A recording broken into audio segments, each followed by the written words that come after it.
Nou, hartlike goeiemôre vriende, ons is die Here innig dankbaar dat hy vir ons 'n nuwe dag tot ons lewens toegevoeg het. Ons dank die Here dat hy vir ons deur nog 'n donker en onbekende nag gedra het en dat hy vir ons die voorreg gee om hierdie nuwe dag in sy naam te begin, dat ons die lewenslig kan aanskou en kan weet dat die Here op die troon van die hemel sit en van die aarde maak die voetbank van sy voete.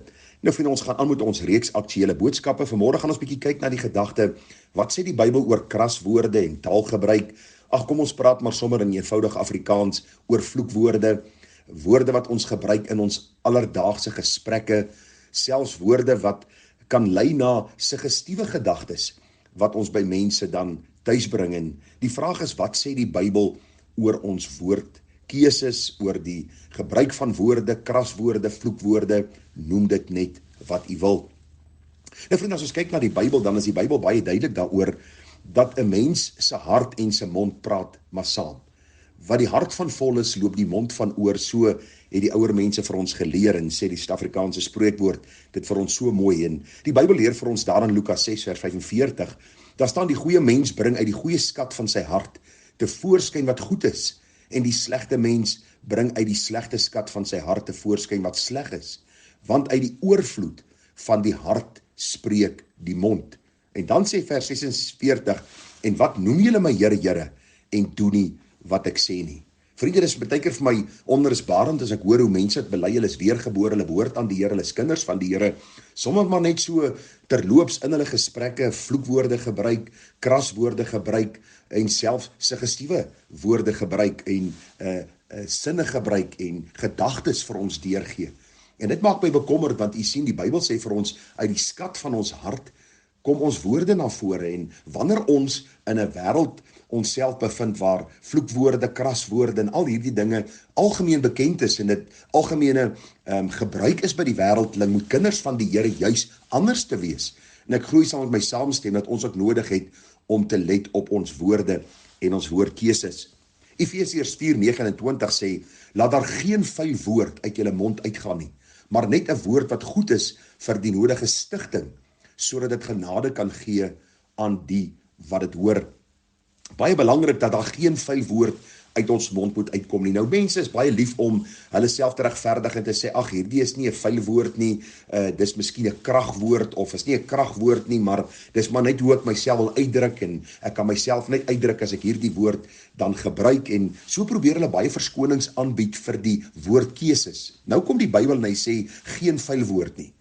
En dan verduidelik hy verder vir ons, dit moet 'n woord wees wat goed is vir die nodige stigting, sodat die wat dit hoor genade daardeur kan vind. So met ander woorde, wanneer ek kwaad is, ek nie daarin veronderstel om vloekwoorde te gebruik, vuil woorde te gebruik, woorde wat eintlik maar by die wêreld tuis hoort nie, woorde wat by my ou lewe tuis hoort nie. Dit is sodat kinders van die Here, wanneer hulle praat, mense moet opbou. Die Bybel sê ons woorde moet met sout besprinkel wees. Dit moet skoon, dit moet rein woorde wees. Dit moet woorde wat tot opbouing dien van die wat dit hoor. 'n Engelse vertaling sê dit so mooi oor hierdie Efesiërs 4:29. Ek het so 'n paar Engelse vertalings gaan naslaan, en een van hulle sê, stop all dirty talk, say the right thing at the right time and help others by what you say. So mooi.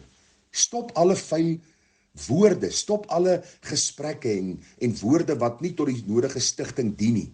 Sê die regte ding op die regte tyd en help ander met jou woorde. Bou hulle op in die allerheiligste geloof, sodat hierdie woorde tot stigting kan wees. Ag, die Bybel sê vir ons in Kolossense 3, daar in vers 8, maar nou moet julle dit ook alles aflei, naamlik toorn, woede, boosheid, laster en skandelike taal uit julle mond. Vriende, kinders van die Here is nie veronderstel om wanneer hulle in 'n gewone gesprek kom, of wanneer hulle miskien 'n storie oor vertel, of praat oor die alledaagse dinge, of gebeure by die werk, of by die huis, of by die skool, of dinge wat in die land gebeur, om kraswoorde, om vuil woorde, om hierdie woorde wat by die wêreld tuis hoort, te gebruik nie. Ek dink die Bybel is baie duidelik daaroor, as ons gaan lees in die boek Jakobus. Jakobus sê daar in Jakobus 3, vanaf die 9de vers, hy sê, maar die tong kan geen mens stem nie, dis 'n onbedwingbare kwaad vol dodelike gif. Daarmee loof ons God en die Vader, en daarmee vervloek ons die mense wat na die gelykenis van God gemaak is. Uit dieselfde mond kom seën en vervloeking. Dit, my broeders, behoort nie so te wees nie. 'n Fontein laat tog nie uit dieselfde oog vars en bitter water opborrel nie. So wat Jakobus vir ons eenvoudig wil sê is, ons kan nie woorde tot stigting in die een oomblik sê en dan hierdie vuil taal gebruik in die volgende oomblik nie. Ek dink ons het nodig om te let op ons woorde. Dit is baie belangrik om te sien dat die Bybel baie duidelik is oor hierdie saak, vriende.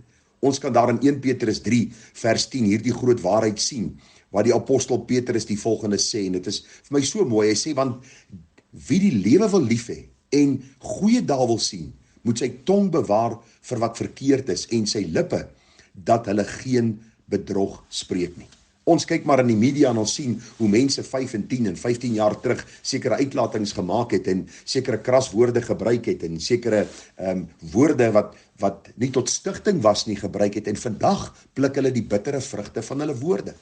Ag en vriende, die gebed van my hart is dat u en ek nie met ons gesprekke, met ons woorde, met ons woordkeuse, mense sal wegstoot van die Here Jesus, in plaas van om mense nader aan die Here Jesus te trek nie. Ek dink as iemand weergebore is, verander die Here nie net sy optrede nie. Die Here verander ook sy woordkeuse, die manier hoe hy praat, die woorde wat hy sê, en hy waak daarteen om nie woorde van die ou lewe, sommer maar ruk raak te gebruik, om sy gedagte of sy gevoel dan ten uiting te bring nie.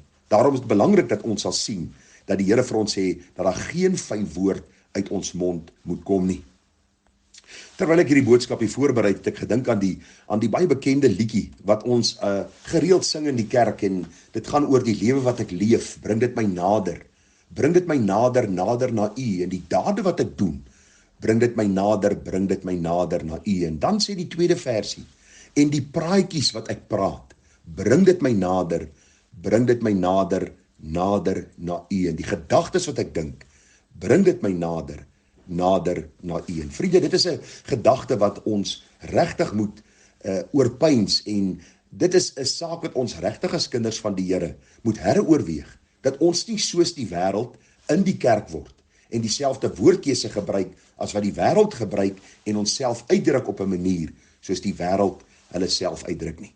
Daarom wil ek u vanmôre oproep, dat u werklik saam met my na ons woorde sal kyk, en dat ons sal bekleë met die Here Jesus Christus, dat ons werklik in ons gedagtes, in ons woordkeuse, in ons dade, Christus sal reflekteer, sodat die wêreld kan sien dat ons nuut is in die Here Jesus. Sê 2 Korintiërs 5:17 vir ons, daarom as iemand in Christus is, dan is hy 'n nuwe skepsel.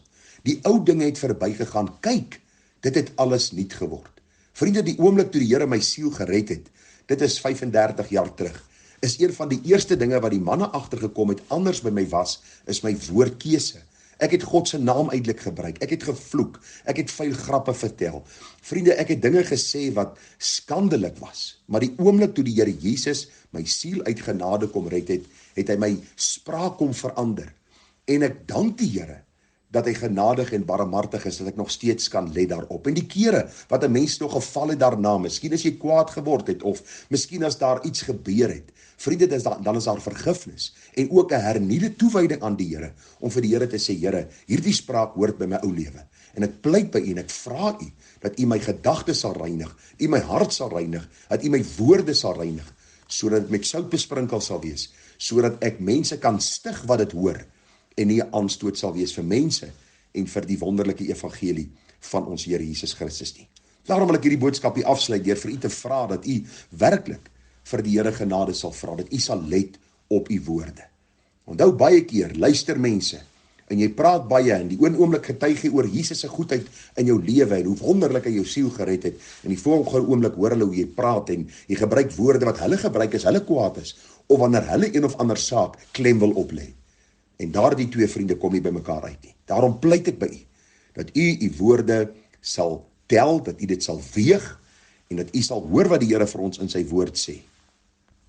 Laat daar geen vuil woord uit julle mond uitgaan nie, maar net 'n woord wat goed is vir die nodige stigting, sodat dit genade kan gee aan die wat dit hoor. Mag die Here vir my en vir jou wysheid gee, en mag hy vir ons insig gee, en dat ander kan hoor, dat die Here verandering in ons harte gebring het, want dit kom in ons spraak na vore. Baie groete, baie seën, mooi dag vir u verder, tada.